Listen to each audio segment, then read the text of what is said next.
Sa nagpapatuloy na digmaan sa pagitan ng Ukraine at Russia, isang panibagong high-precision drone strike ang isinagawa ng Ukraine laban sa isang Russian military fuel train sa pagitan ng Livadne at Molochansk sa okupadong bahagi ng Zaporizhia Oblast.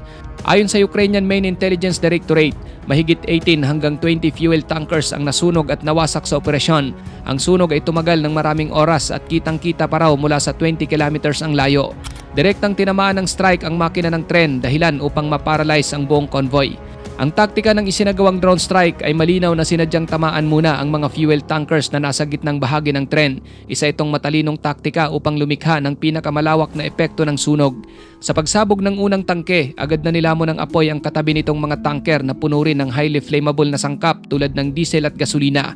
Ayon naman sa local intelligence reports, hindi lang train ang napinsala, pati ang mismong railway track ay hindi na magagamit ng hindi bababa sa 2 linggo. Ang nasabing railway corridor ay isang kritikal na daluyan ng supply para sa mga puwersa ng Russia sa Zaporizhia at Kherson frontlines. Kaya naman ang pagkapilay nito ay paniguradong maantala ang supply ng gasolina, mga armas at iba pang gamit pang gyera. Sa naturang pag-atake, gumamit ang mga Ukrainian ng mga tinatawag na FPV kamikaze drones.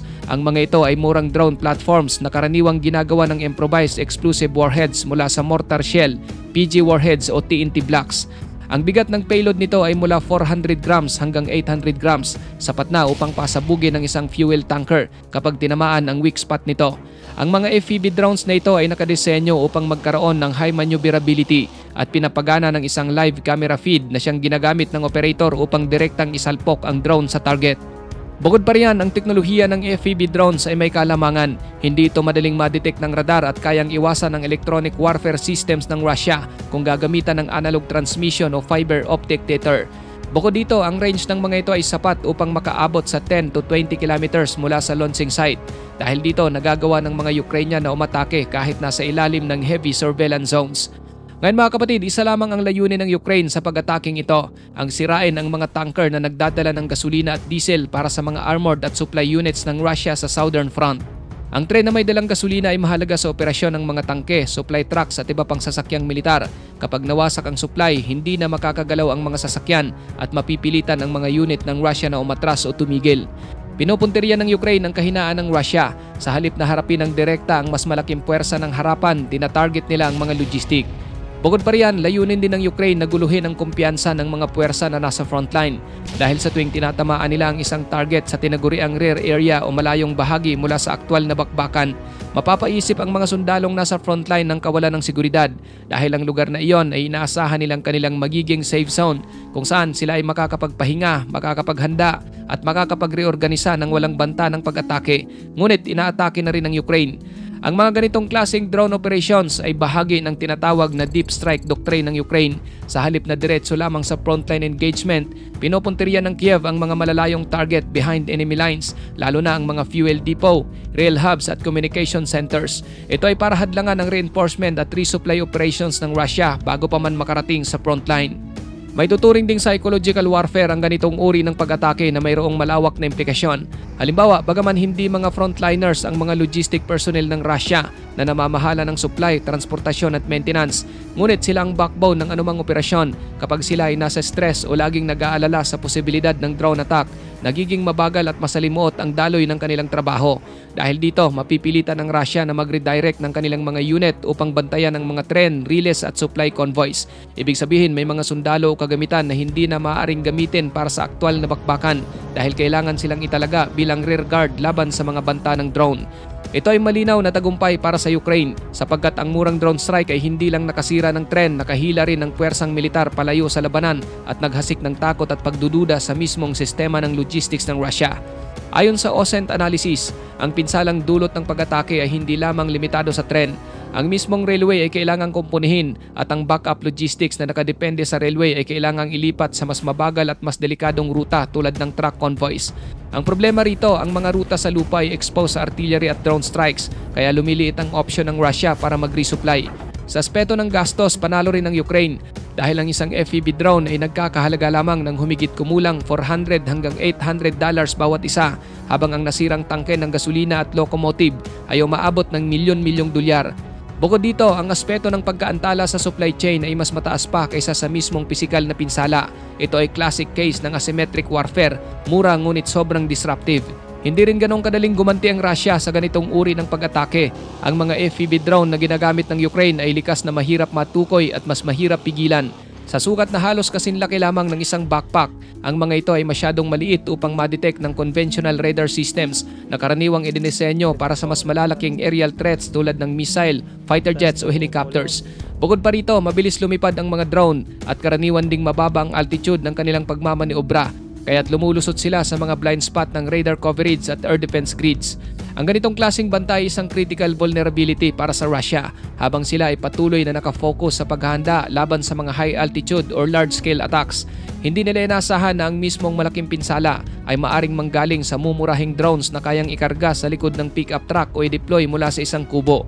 Dahil dito, nagiging invisible weapon ang FPV drone, isang sandatang hindi tradisyonal ngunit may kakayahang magparalisa ng critical assets gaya ng tren, fuel depot at command post. Kung nais namang pigilan ng Russia ang ganitong uri ng banta, hindi sapat ang kanilang kasalukuyang mga air defense system. Kailangan nila ng panibagong teknolohiya, mga low-altitude detection radars, counter-drone jammers at AI-guided interception system na hindi pa nila ganap na naipapatupad. Sa madaling salita, ang FPV drone ay hindi lamang pisikal na problema, kundi isang technological na hamon na hindi pa kayang tapatan ng kanilang kasalukuyang depensa. Ang pagsabog ng fuel train ay naganap sa parehong railway corridor kung saan nagkaroon na rin ng drone strike noong Mayo. Nangyari ito dahil maaaring hindi pa sapat ang presensya ng Russian electronic warfare at drone jamming system sa lugar na ito o sadyang napakalawak ng kailangan nilang bantayan. Isa sa mga malaking aral sa insidenteng ito ay ang kahalagahan ng rear area defense dahil sa modernong teknolohiya, ang likod ng battlefield ay hindi naligtas. Ang mga supply line, communication hub at refueling stations ay maaari nang tamaan anumang oras. Sa kasong ito, ang railway infrastructures ng Russia ay naging bagong frontline ng labanan. Bukod sa military impact, may epekto rin ito sa pangkalahatang estratehiya ng Russia sa timog Ukraine. Kung tuloy-tuloy ang ganitong strikes, mapipilitan ng Russia na umatras o mag-consolidate ng forces para lamang mapanatili ang supply. Makakaapekto ito sa tempo ng operasyon, lalo na kung may nakahandang counter-offensive ang Ukraine sa rehiyon.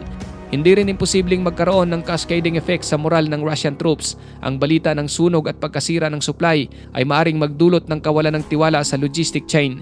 Sa anumang digmaan, ang moral ng mga sundalo ay kritikal. Kapag alam mong walang gasolina o backup, mas mahirap magtagumpay sa frontline. Ang operasyon na ito ay posibleng sinabayan ng diversionary tactics sa ibang bahagi ng frontline upang iligaw ang pansin ng Russia. Ang ganitong coordinated strike ay nagpapakita ng maturity sa operational command ng Ukraine. Hindi ito simpleng isolated incident kundi bahagi ng mas malawak na campaign ng disruption. Kung titignan sa konteksto ng buong 2025, lumalakas ang loob ng Ukraine na tumarget ng deep areas ng Russia gamit ang drones. May mga naunang ulat na rin ng strike sa fuel depot sa Rostov, Belgorod at sa loob mismo ng Russian mainland. Ang kasalukuyang strike sa tren ay isa lamang bahagi ng lumalawak na drone doctrine ng Ukraine. Sa kabuuan, ang paggamit ng drone ng Ukraine sa pagsira ng mga fuel trains ay hindi lamang isang simpleng taktikal na operasyon. Ito ay isang stratehikong hakbang na sadyang idinisenyo upang papagalin at pahinain ang galaw ng mas malaking puwersang militar ng Russia. Sa modernong digmaan, hindi laging pinakamaraming tangke o pinakaarmadong sundalo ang susi sa tagumpay, kundi ang kakayahang mapanatili ang tuloy-tuloy na supply ng enerhiya, pala, pagkain at komunikasyon. Sa kasaysayan ng digmaan, ang supply chain ang madalas na nagiging pinakamahinang punto. Maraming puwersa ang bumagsak hindi dahil sa pagkatalo sa labanan, kundi dahil sa pagkaubos ng supply o pagkaantala ng reinforcement.